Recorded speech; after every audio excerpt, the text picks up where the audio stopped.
guys, meron na naman pong bagong loan app sa Google Play Store, which is itong si Unsave Loan App. Nagbibigay po siya ng instant loan offer at kahit po tayo ay unemployed is wala pong maging problema kasi hindi naman po sila nanghihingi ng kahit anong income proof. Madali lang po mag-apply. Pero ang tanong dito, okay ba siya utangan since bagong loan app ito? So lahat po yan pag-uusapan natin sa video na ito. Last month na notice ko na po ito, hindi ko alam na loan app pala siya. Kasi ilang beses ko na rin kasi siya, few days po no, nagpapansin talaga siya sa akin at nakita ko na may loan detail siya at saka loan amount siya. Sa details niya kasi dito, tracker siya eh. Income or expense tracker siya. Hindi siya loan app talaga. Pero may nakapag-loan. May mga review siya dito na nag-o-offer nga sila ng loan. Kasi nilip ko po siya agad-agad. So wala siyang SEC registration nga po kasi hindi naman siya loan app. Yung description niya dito, budget tracker po siya. So inopen ko po yung app and then yung bumungad po sa akin dito is the privacy policy po. And after this one, confirm nga po, dito sa pinaka-homepage po ni Unsave Loan App, nag-offer siya ng up to 60,000 pesos. So, confirm. Loan app po talaga siya. So, dito pa nga sa baba, no, nakalagay pa nga na SEC registered daw siya. Then, BSP regulated po siya. Antaray ha. Legit yan?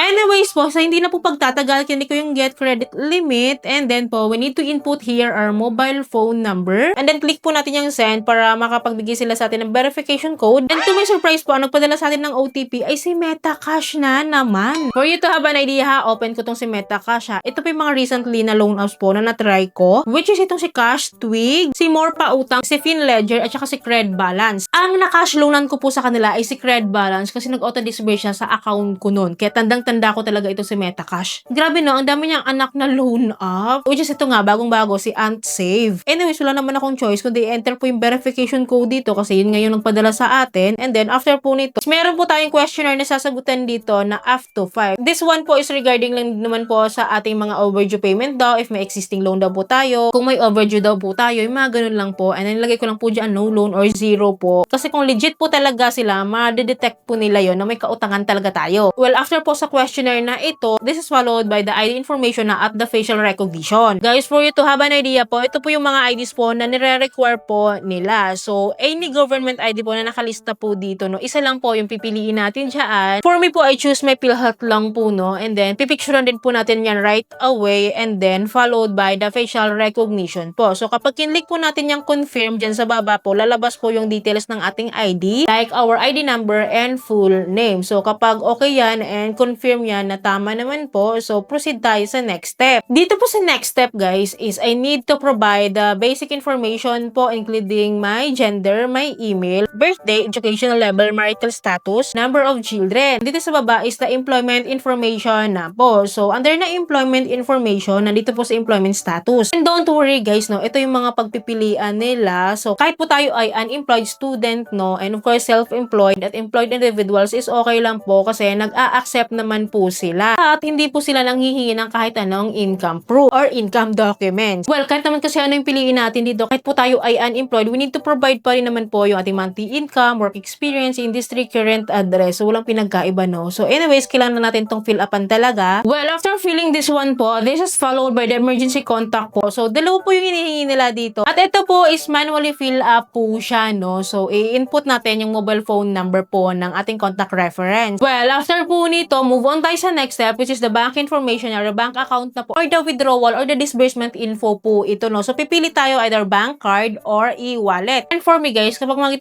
loan app po, e-wallet lang po yung pinili ko at si GCash lang po yung pinili ko po dito para ma-receive ko kaagad or ma-notice ko kaagad. And then after po nito, processing na po siya agad-agad. At nakalagay po dito, the credit limit has been activated na daw. Nakalagay po dito na the loan application has been submitted. So, auto-disbursement siya. Nakalagay po dito na you have requested 3 products daw. The total amount daw no, is 10,500.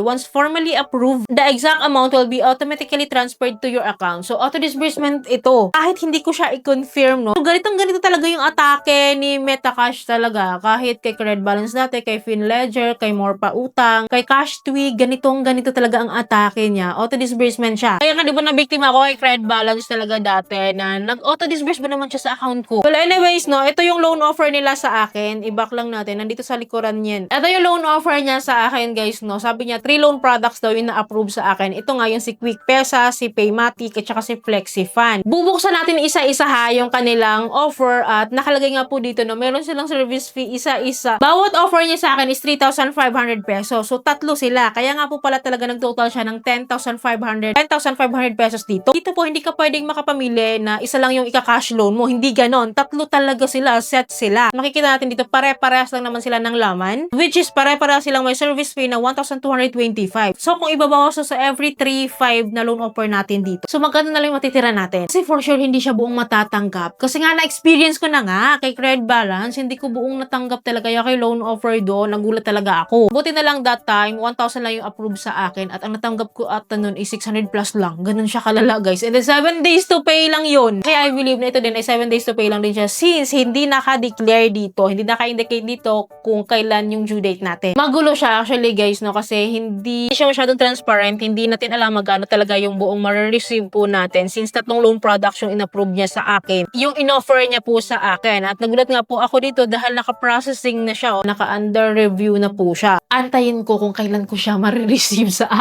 aking disbursement account, and I'm praying na hindi na lang. Well, thank God naman po, no, to know na ako po ay rejected po sa tatlong ito. Hindi po ako na-offeran at pinagpasalamat ko yon kasi nga auto-disbursement siya eh. Hindi nila ako binigyan ng pagkakataon na mag-decide na mangutang dito. Sila na mismo yung gustong mag-decide na mangutang ako. Buti na lang hindi sila successful sa part na yon kasi hindi nila ako na-disbursan dahil rejected nga po ako dito. Well guys, ang pinaka-take ko lang sa inyo dito, since under siya kay Metacash at you know Metacash, ang mga naka-experience na sa anak ni Metacash yung mga loan app po. Lahat ng nabanggit ko sa inyo naman kanina na familiar na rin yun sa inyo yung mga loan app po na under kay Metacash, which is again si Credit Balance, si FinLedger, si More Pautang, si Cash Tweak, at itong si Unsave. Lahat sila ay under kay Metacash, so pare-parehas talaga sila ng format. For me, hindi ko po siya ma-recommend kasi sa experience ko nga, nung nag-auto-disburse siya sa akin, is hindi ko siya buong matanggap and then 7 days to pay at parang lugi ako sa part na yon. Kaya hindi ko siya bet talaga at hindi siya recommended for me. Pero wala akong magagawa kung gusto nyo pa rin siyang subukan or itry. At least, nabigyan ko kayo ng tamang expectation, naging aware kayo sa new loan app na ito na nakikita natin yung ads niya sa public. At if ever ma-encounter nyo siya, no, pag-isipan nyo mabuti since nandito na rin naman kayo, nakapanood na rin kayo, nakita nyo yung full application natin dito, nakita nyo na yung tamang expectation nyo dito, no? So, pag-isipan nyo pong mabuti. So, anyway, sino na po nakapag-try dito kay Unsave, knowing na may mga nakapag-try na talaga, may nakapag-download na, may mga nakapag-review pa nga eh. Okay, comment down below po para aware din po yung iba nating viewers regarding your experiences kasi ako rejected ako dito and I thank God rejected ako. Kasi ang hirap talagang magbayad ng ganito na knowing walang kasiguraduhan at malabo talaga. Anyways, don't worry, palagi naman po ako mag-a-update po sa inyo time to time if ever may improvement or changes dito. Kaya dapat po nakasubscribe po kayo at i-click nyo yung bell button para lahat ng videos ko is updated and notified po kayo. So yun lamang po, thank you for watching this video. See you in my next video. Bye!